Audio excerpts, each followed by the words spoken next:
Good evening, councillors, and a warm welcome to the Rushcliffe Borough Council's Community Scrutiny Group meeting. I would like to remind everyone that the meeting is being live streamed on YouTube. A recording of the meeting will be available afterwards on the council's YouTube channel. In addition, under the local authorities executive arrangements, meetings and access to information regulations 2012, other people may film, record, tweet or blog from this meeting. The use of such images or sound recordings is not under the council's control. May I remind councillors to please switch off your microphones when you are not speaking. Thank you.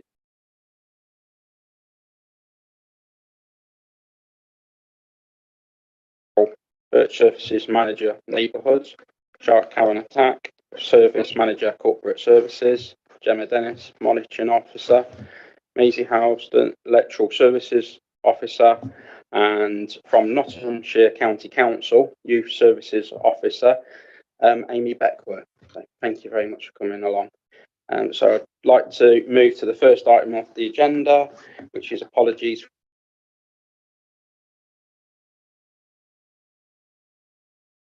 Number 2, declarations of interest. Do we have any at all? No. Right, item 3, minutes of the meeting from the 6th of October 2022. Any?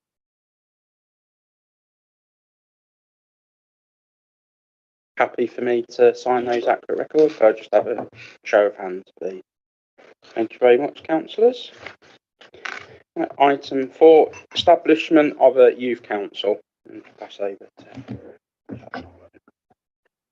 Thank you very much and good evening, everybody. Hopefully you've had a chance to read this report, which has kind of come off the back of a motion that Councillor Jones put in to Council last December. So I'm very pleased that Councillor Jones is with us on this group this evening, because I'm sure he's got some interesting insight and questions.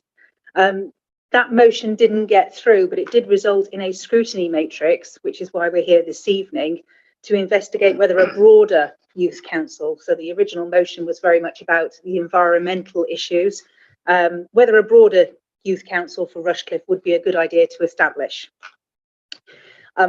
Maisie, who Councillor Williams has already introduced, has been doing a lot of the legwork on this, going and seeing what other people are doing and such like. So I've brought her along this evening just in case I can't answer your questions and she might need to. But you'll remember Laura Webb as well, before she went to the County Council, was involved in doing some of this work. So what they have found is that Rushcliffe already has a fledgling youth forum, which is led by the Rushcliffe Member of Youth Parliament and supported by Amy and her team at the County Council. The report, which you have read before we've got here this evening, provides information about that youth forum and youth forums in other districts around Nottingham. Before summarising the key findings of the investigation and outlining some of those areas in which we feel the Borough Council can support the growth and development of the Rushcliffe Youth Forum, I'd like to let Amy take the floor and give you her insight and experiences of what's going on around the county. Amy. Thank you. This one. Cool, so thank you for having me. I'm Amy Beckworth and I'm a youth worker for Notts County Council Youth Service. I work for the participation team, so as part of that I support young people with youth councils across the district. So I have 7 district youth councils. 2 of those are which are supported really heavily by their district and borough councils. So we've got Gedling and Bassetlaw that operate within their district councils as well. So a little bit of background. So the Member of Youth Parliament, we basically pay for a membership with British Youth Council, the Notts County Council do, and as part of that we get an allocation of Member of Youth Parliament, and we've got one of those for Rushcliffe as well, and he chairs the Youth Council. We meet 6 times a year at the minute, but we put on additional meetings to do like campaign work and stuff like that. We currently meet at the County Council, so County Hall. I don't know what else really. Oh, you want me to say? It might be useful, Amy, if you can tell us about what you do with Gedling and Bassett Law that makes it work. So how do you support them? Yeah, okay. So Bassett Law is kind of led by Bassett Law Council, and I'm just kind of there to support them with that. Yeah. That's pretty much like they sort out the transport for young people to get to the meetings. They organise the venue, so where we meet up, all the campaign work, that sort of stuff. Same with Gedling. So I think it's the community engagements officer that kind of leads on that in those councils. So yeah, the campaign stuff that we work on comes from a consultation called Make Your Mark that happens every 2 years, and that's a national consultation. So what happens is young people across Nottinghamshire, I think we got 7,000 votes last year, which was really good. They kind of vote on what's the most important issue to them in the local area, and that gets took to House of Commons. So the members of your Parliament go to House of Commons and debate on that. And this year, the top issue was cost of living and health. So that kind of determines what we do in our youth councils for the next 2 years. So at the minute, that's kind of what we're focusing on across the board. And I know that when we met, because Maisie and I have met with Amy and Oliver, who's our member of Youth Parliament, I know that one of his very keen interests was all that environment and keeping that going. So there's very clear parallels between what the Youth Forum are looking at and what they're interested in, their campaigns and such like, and what we as a Borough Council are pursuing through the corporate strategy and our corporate priorities. Thank you, Amy. Just before I open the floor up for your discussion and any points, questions that you might have for us, so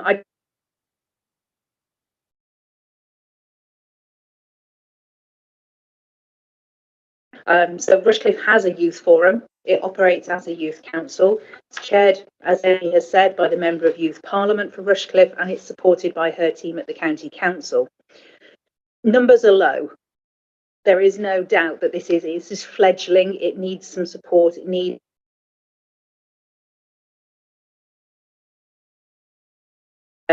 it's been difficult. Even schools are finding it difficult to get people engaged in this kind of work anyway. The pandemic has not helped. Schools are concentrating on getting education back on track.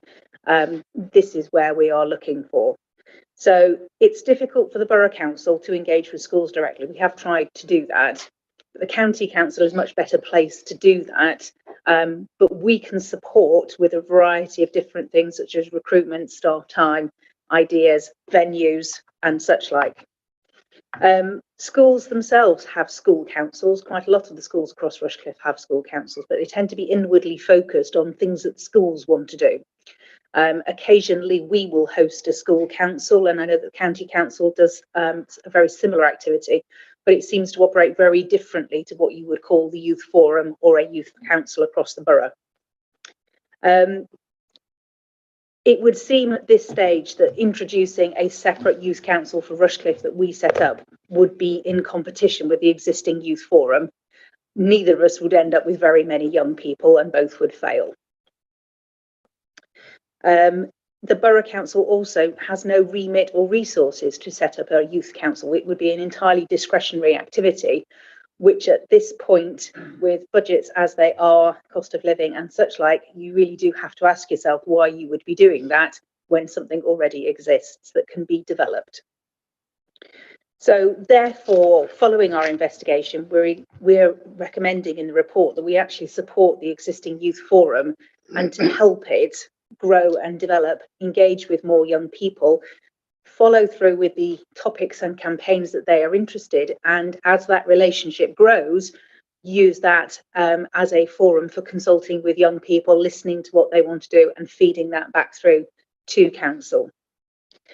Paragraph 419 of the report presents a number of different ideas that we've had that we've actually discussed with Oliver and Amy about venue, attendance, both from officers and possibly portfolio holder as well, and actively seeking the views. When we do our reports to council, can we talk to the young people through the youth forum, through some kind of chat about their views on what we are looking? Projects that the youth forum would like to take out, how can we support them if they are organising a litter pick? can we give them all the kit that they need to keep them safe and such like? Can we pick up the stuff at the end of it? We can do things like this. Publicity again, supporting them to create an online presence. I have teenage children. They don't want to come to a meeting. They want to talk online. They want to discuss things on various different chat groups and forums. There's more that we can do to help the youth forum in that area. And also membership. Hosting a young people summit here at the council offices, which is inviting members from schools to come along, participate in some debate, maybe some activities, get them going. We'll put some lunch on, but the idea being is come and be part of the youth forum, get involved and grow that membership. So I'm happy to hand back to the chairman to enable the group to debate the questions which are posed in paragraph 4.21. And of course, any other questions that you might have or things that you would like to debate to reach your decision.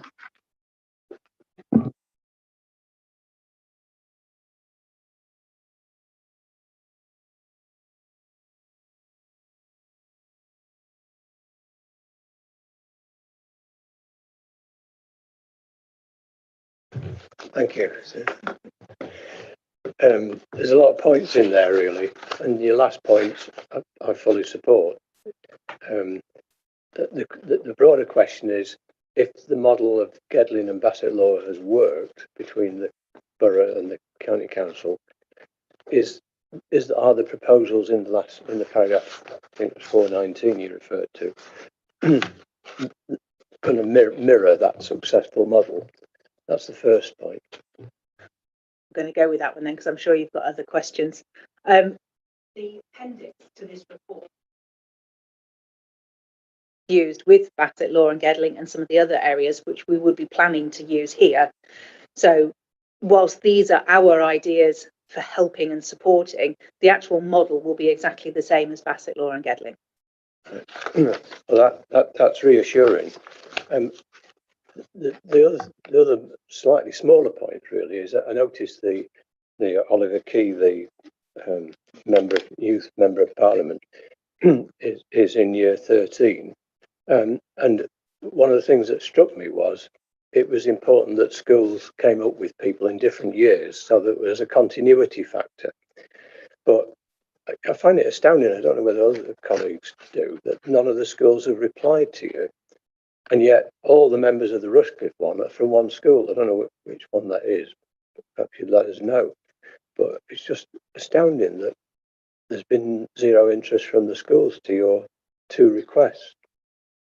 And I don't know whether that's something that we can do anything about, or maybe our county councillor colleagues can. I think that's why we're suggesting that actually a young people summit that we can organise here, that would bring in people from all of the different schools, and there would be a variety of different ways that we could use to get that together, would actually help populate the young people's forum and the youth forum, simply because we've got the member of Parliament, year 13, one person, and a collection of other people from his year group in his school. So you do kind of go, right, okay, that's one chap and his mates who are supporting him and trying to get this done. Now, that may not be the case, and Amy may be able to jump in there, but that is from the outside what it looks like. We need to roll that out to other schools and get them engaged. Amy, which school are these four from, and what does that tell us about? To be honest, that is the case. So Oliver and his mates do come along, and that's kind of how it's been. But I think COVID, to be honest, has impacted that. We had we had a bigger membership before COVID, but it's just how it is now. One school, Yeah. and you've still got to ask, well, why is it that one school? What is that school, and is it different from others? Amy, can you talk us through the process for being elected as the member of the Youth Parliament? Because that might help if we understood that worked. Yeah, so like I said before, the Notts County Council pay into a membership with British Youth Council, and they allocate us a number of places for members of Youth Parliament, and those elections happen every 2 years. So it's kind of just a case of, we've got the member of Youth Parliament elections, do you want to run for it? And then obviously that's how we get our members of Youth Parliament. But they're only in a 2-year term, and they can only they can only be in that term until they're 19. So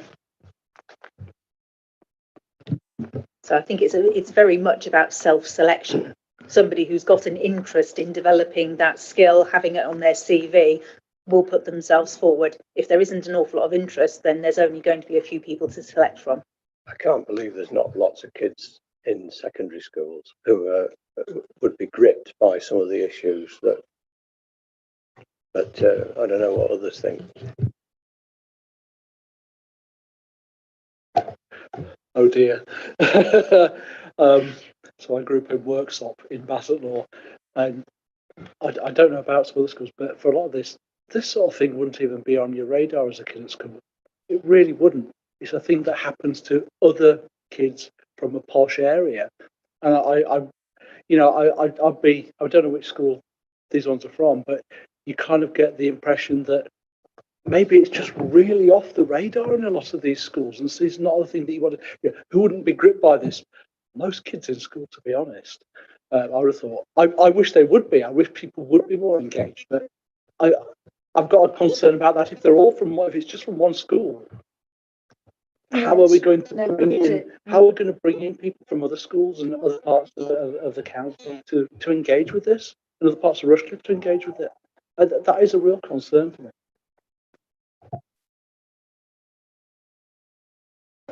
I think something that might help is, how did the forum in Rushcliffe kind of come about? If you might know, yeah, and I was suspecting it might be the case, because that might help with some of the councillors answering that question. Why is it only at one school? Because could it have been a school initiative that then started, it then grew into what it is today, and that's maybe why, because it hasn't come to the scope of the borough as a council as to kind of going out to the other schools, and maybe there is kids in other schools that might be interested in it, but of course we don't know because nothing of that work has been done. I certainly know from my personal point of view, my two children's junior schools had councils before COVID. Since COVID, it's not happened, and they've gone back to school and they've stopped it, and they have asked why, but again it's because they're trying to get back to the education and priorities of that, but hopefully they might resurrect them. Chairman, I'm sitting here absolutely heartbroken. For 35 years I taught pupils 11 to 18. Because I was a pretty tough teacher, I usually got two classes, 13 to 14-year-olds. What they absolutely loved doing was talking, speaking, arguing, and it was difficult to shut them up. So I encouraged them to have debates. The simplest way of getting them talking, even those who just sit there and don't say much at all, have small pieces of paper, put a word on, dog or weekend, weather, arbitrary things, pass them round. You all take one, and I want you to speak for 5 minutes on what's on that paper. So there's a frantic swapping round. Honestly, we have in this borough really keen pupils who, with a little bit of encouragement, would love to get the chance to have serious debate. I don't know what's gone wrong, but I'm quite broken-hearted. They like words. Write several words on the blackboard. Give me an alternative for that. Can anybody improve on that, and so on? Make it slightly competitive, and so on. It is so easy to do in the classroom. If you want them to stop arguing among themselves and so on, give them a topic that they can stand up and speak on. And something has gone seriously wrong, and I don't know what it is, but I think we really ought to systematically try and find out what it is. Why are these young people not coming forward? They're out there. I know they are. They haven't changed since I stopped teaching. I have grandsons and they absolutely love having an argument with you and talking about something. We've got to put it right.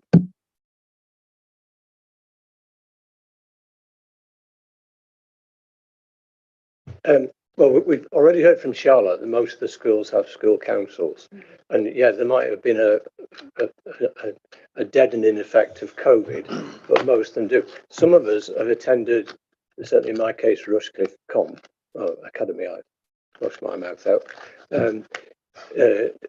Question times, and I think you've been to them, and the amount of interest is huge within the school.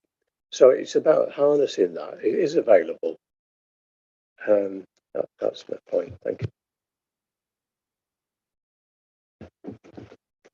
Thank you, Chair.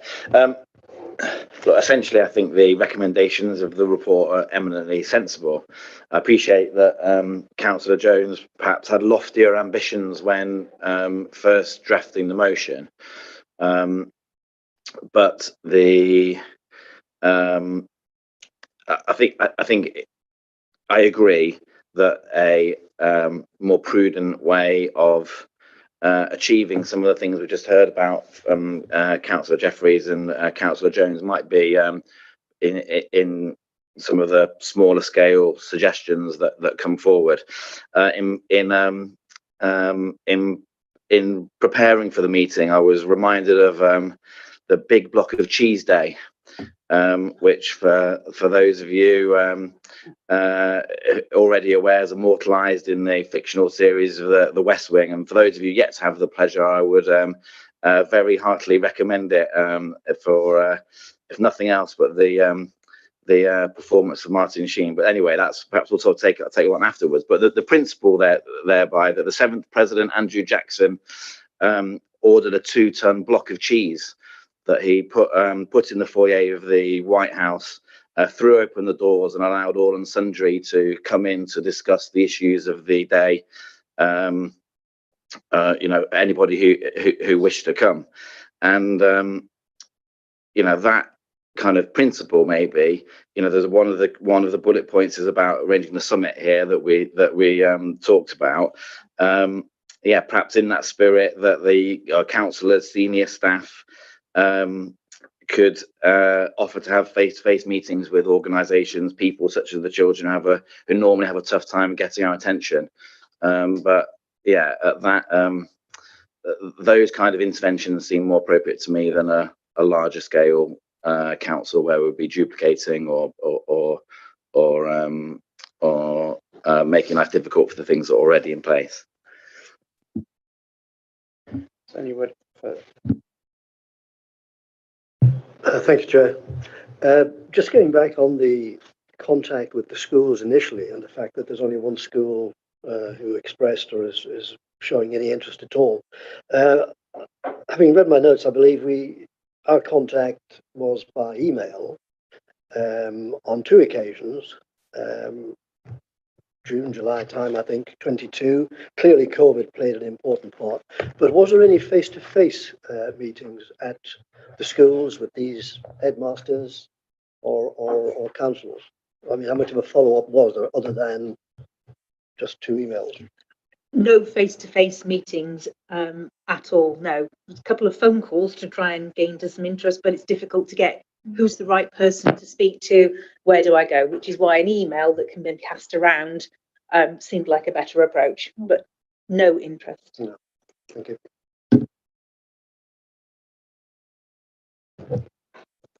Do head teachers in a local area like Rushcliffe, do they ever meet together at all? No? Or the deputy heads?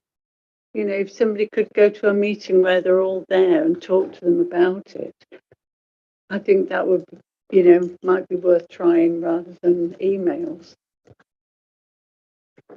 I think this is where we need to contact our colleagues across in the county council outside of Amy's team, perhaps in the education department, because we don't know. We don't have the answer to that question. We don't have access to that group if it does exist, but it's a very good suggestion. So I'll make a note of that.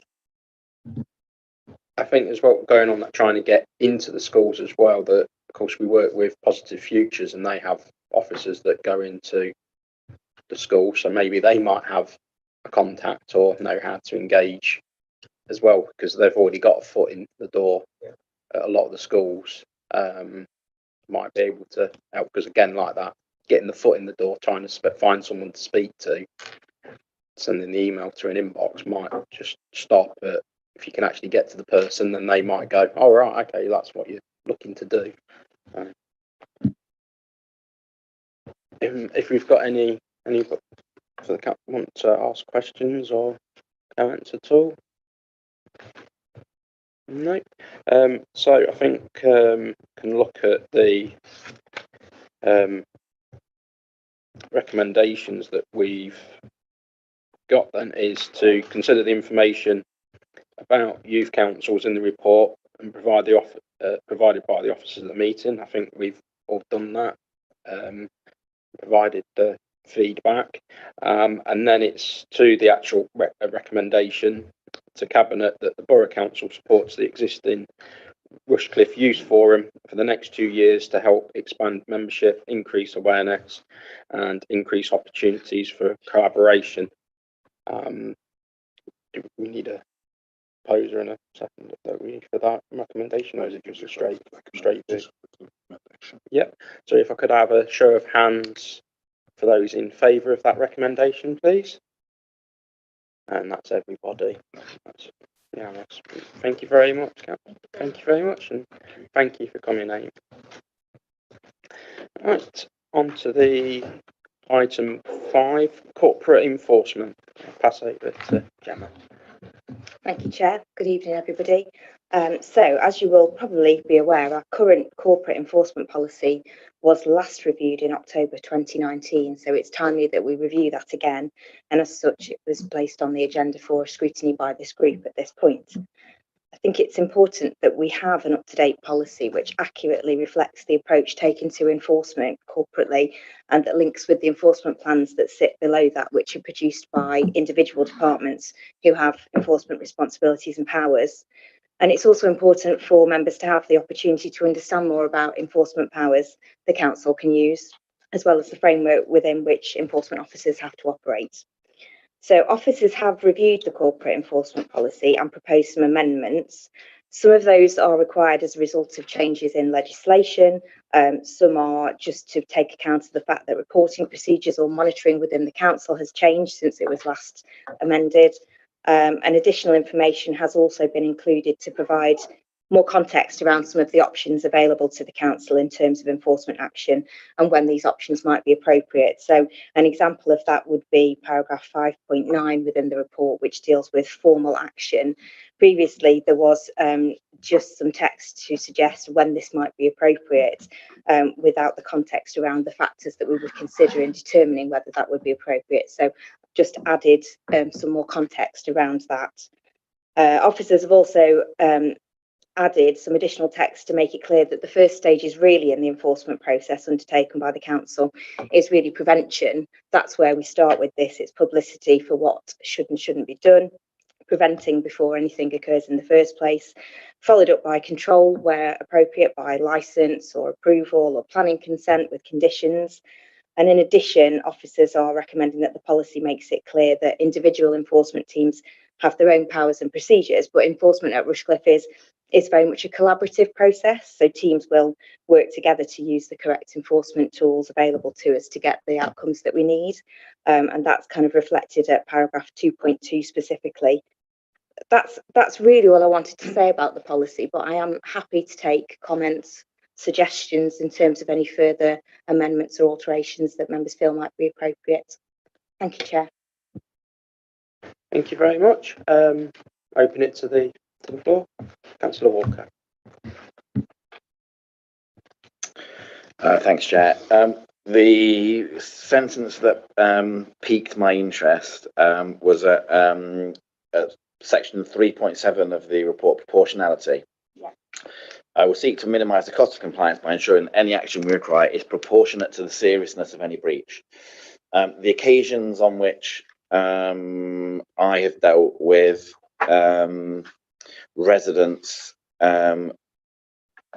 feeling that enforcement action of some nature was required, often the issue stems from the fact that their opinion of seriousness differs from that of the officers, particularly if there's any misalignment between the resident, the councillor and the officer. That's really when we get ourselves into difficulty.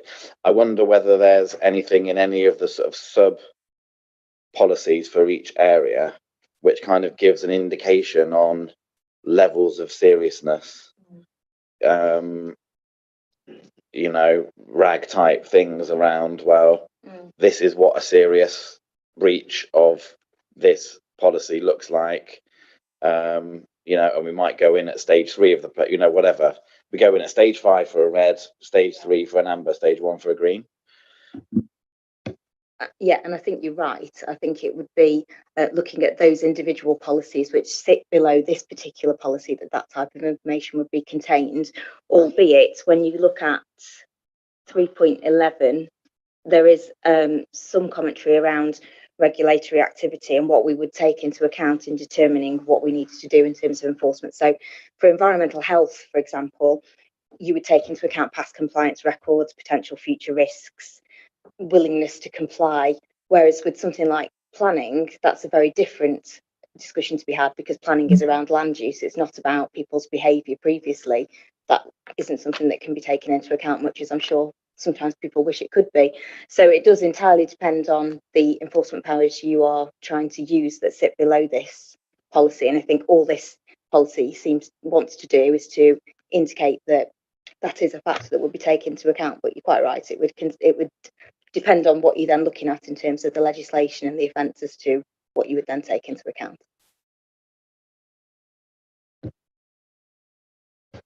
Any other councillors? Councillor Jones. Well, I'd echo the same points that Councillor Walker's just made. It seems to me that there are times, particularly in planning, where the council's softly approach sometimes appears to have no lead in the glove, and quite often that can be about giving in to something that's already built that really doesn't fit with the character of the area, and to me that's the biggest concern. I know this is about general principles in particular, but there are certain things that affect the character of the area and the way of life of that area that I think the council doesn't give enough oomph to.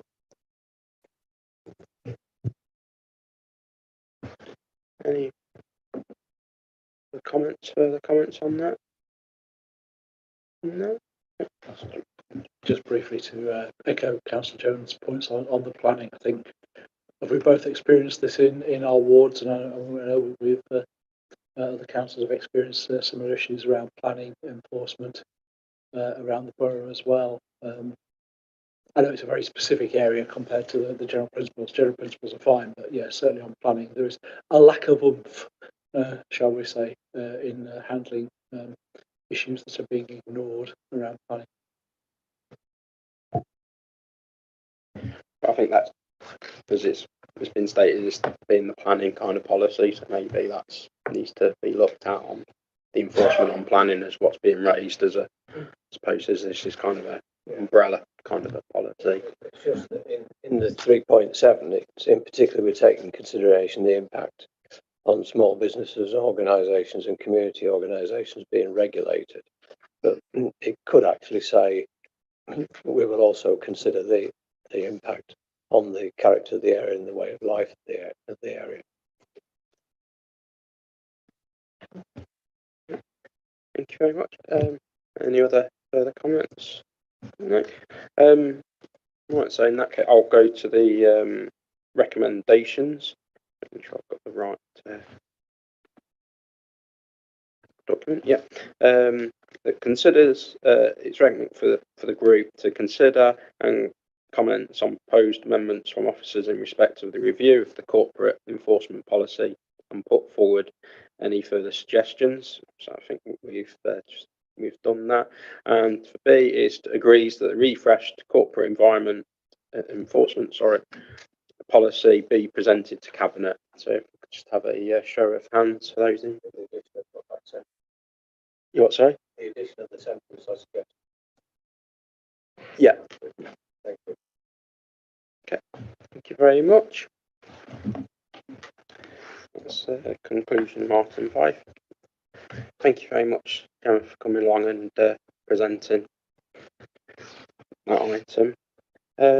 On to item 6. The last item on the agenda is the work programme, which, as we're coming very close to the end of this year, we've just got the one more meeting on the 16th of March, which on there at the moment, again, this can change from corporate overview if anything comes into that meeting that is needed to be looked at, is the carbon management plan and the environment policy, and of course the work programme review, but of course that might not have anything on because of elections in May until then is decided. So if we could just have a show of hands to accept for that meeting, or if anything, comments on it.